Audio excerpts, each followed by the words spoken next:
在咱来关心天气，今仔日水气增加，下晡开始锋面瓦紧，西半部山区、东北部拢有机会落局部大雨。咱同齐看分图。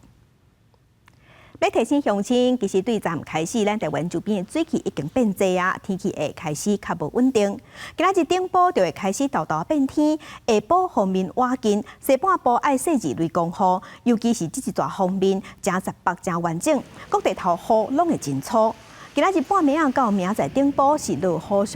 上明显的时阵，虽讲呢雨水较高，但各地头的高温普遍也是伫30度以上，东北部的高温大约有伫28度左右。另外，气象署即马嘛有针对新北、桃园、新竹县市、屏东、台东、澎湖、金门、连江各强9个所在发布陆上的强风特报，有机会出现平均6级也是8级以上的阵风。今仔日风会真透，乡亲出门在外一定爱小心。